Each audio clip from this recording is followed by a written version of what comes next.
Assalamualaikum warahmatullahi wabarakatuh. Perkenalkan, nama saya Andi Nurmauliza dari kelas D4 TLMB tingkat 1 dengan NIM PO 714-20322-1050. Di sini saya akan menjelaskan soal-soal dari sistem jaringan kulit.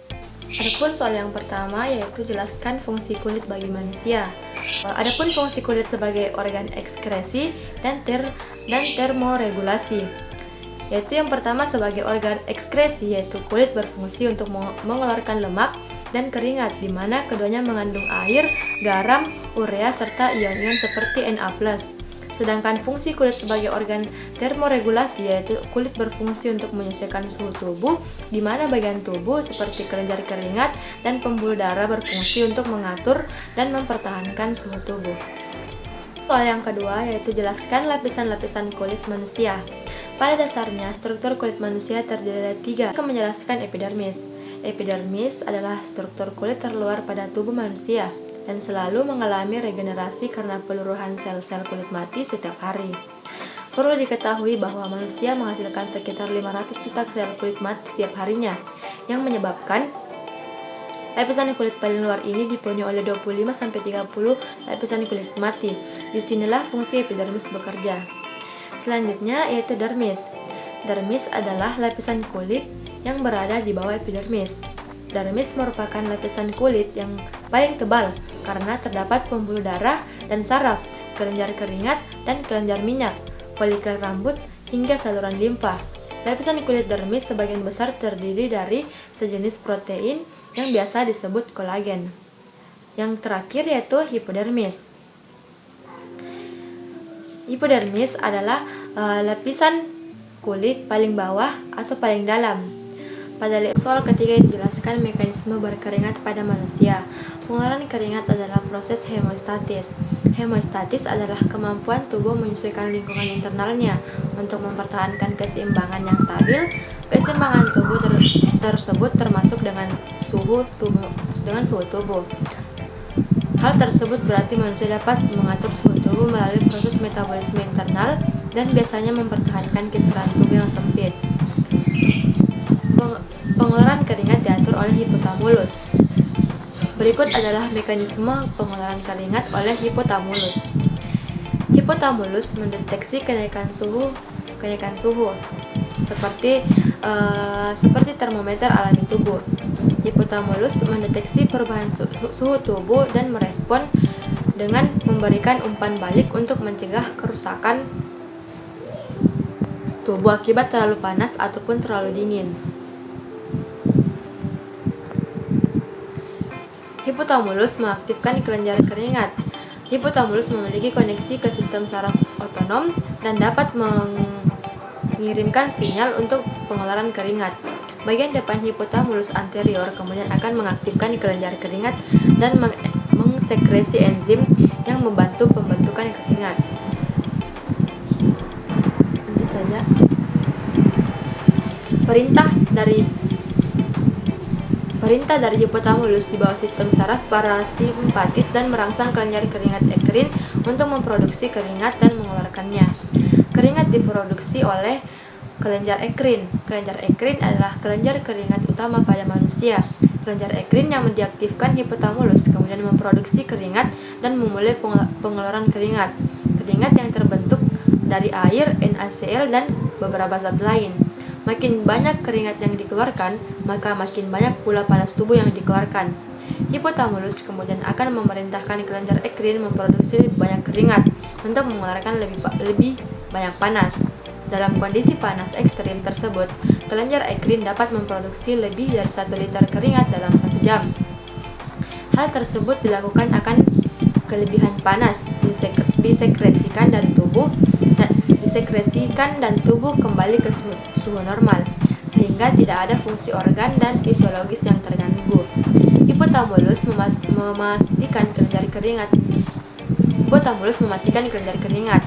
Pengeluaran keringat oleh kelenjar ekrin dilakukan hingga suhu tubuh stabil.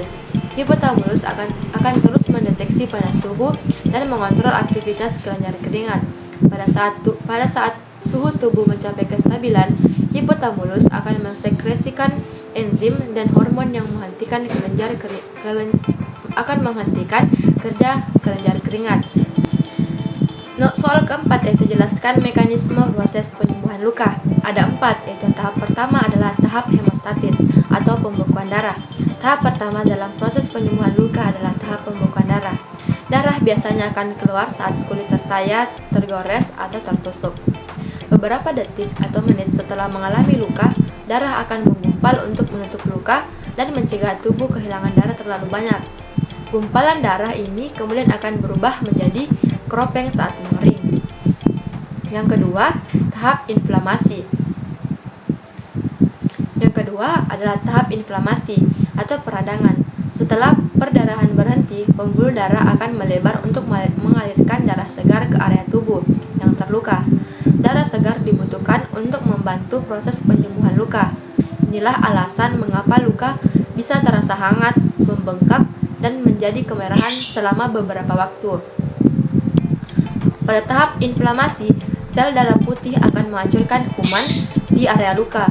Hal ini merupakan mekanisme alami tubuh untuk mencegah infeksi. Sel darah putih juga memproduksi senyawa kimia yang dapat memperbaiki jaringan tubuh yang rusak.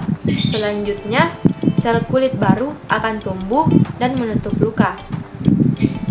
Yaitu yang tahap ketiga adalah tahap proliferatif atau pembentukan jaringan baru.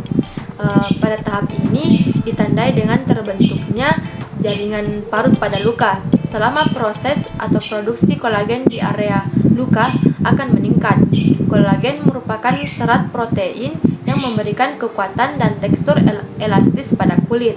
Keberadaan kolagen mendorong tepi luka untuk menyusut dan menutup. Selanjutnya, pembuluh darah kecil atau kapiler terbentuk pada luka untuk memberi asupan darah pada kulit yang baru terbentuk.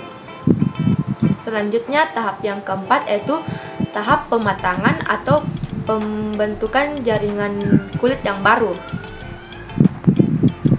atau tahap penguatan jaringan. Pada tahap ini atau tahap terakhir merupakan tahap penguatan, atau pada tahap ini luka sudah tertutup tapi proses penyembuhan masih berlanjut. Di dalamnya terjadi penguatan jaringan sehingga seringkali luka terasa gatal, meregang, atau mengkerut. Proses pematangan jaringan bisa memakan waktu berbulan-bulan atau bahkan bertahun-tahun. Inilah alasan mengapa semakin lama usia bekas luka, semakin memudar pula tampilannya. Setelah jaringan rusak benar-benar pulih, kulit akan menjadi sama kuatnya seperti sebelum mengalami luka. Jelaskan penyebab perbedaan warna kulit dan faktor yang mempengaruhinya. Faktor utama penyebab warna kulit manusia berbeda-beda adalah melanin atau zat pigmen pada manusia. Pigmen memiliki fungsi untuk melindungi sel kulit agar tidak rusak akibat terkena paparan sinar ultraviolet matahari. Jumlah pigmen akan bertambah jika terkena sinar ultraviolet matahari, dan ini sangat mempengaruhi warna kulit. Jika terlalu sedikit, maka warna kulit akan terang, dan jika terlalu banyak, maka warna kulit akan gelap. Faktor-faktor yang mempengaruhi yaitu yang pertama melanin.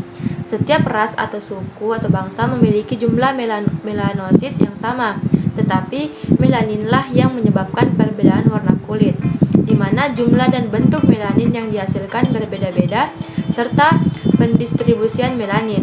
Faktor yang paling berpengaruh terhadap melanin adalah genetik.